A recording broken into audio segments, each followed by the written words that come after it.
आज माझ्याकडे आलेल्या पालकांच्या मुलासोबत जे झाले ते तुमच्या मुलांसोबत होऊ नये म्हणून खरं तर या व्हिडिओचे प्रयोजन। KG1 आणि KG2 मध्ये मुलांना कितपत यायला हवे हा पालकांचा व्यक्तिशः निर्णय आहे, पण जर याचा व्यवहारिक दृष्टीने विचार केला तर मला वाटते KG1 आणि KG2 कडे आणि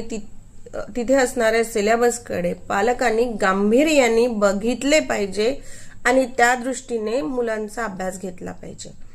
कारण KG1 KG2 नंतरची महत्त्वाची पायरी असते फर्स्ट स्टँडर्ड।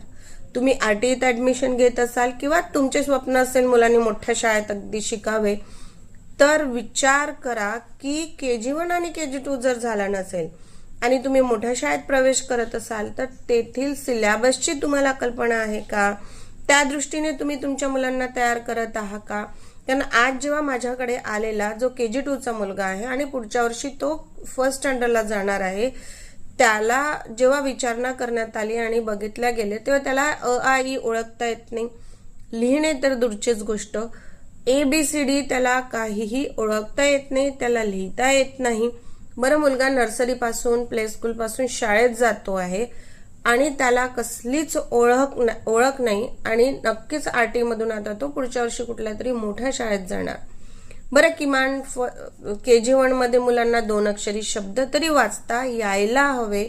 असे मला वाटते। तुमच्या शाळेचा सिलेबस इंटिग्रेट असेल, तो फर्स्ट स्टँडर्ड मध्ये त्याच सिलेबसनी त्याच शाळेत जात असेल तर मग काही वाद नसतो, कारण कदाचित होऊ शकते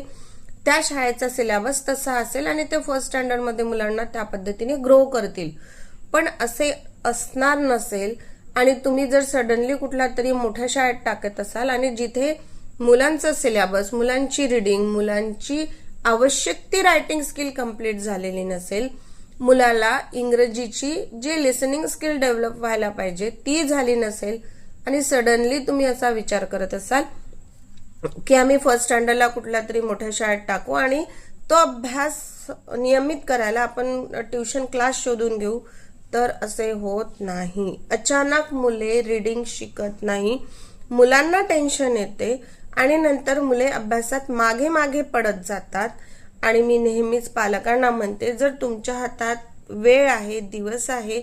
आणि तुम्ही जर इम्प्रूव्ह करू शकत असाल तर KG1 आणि KG2 मध्ये योग्य शाळा निवडल्या गेली पाहिजे, जेणेकरून मुलांना, माझ्या मुलाला वाचता येत नाही मॅडम, आता कसं करायचं मॅडम, याला तर सायन्स काही जमतच नाही कारण मोठे मोठे पॅसेजेस आहे मॅडम, याला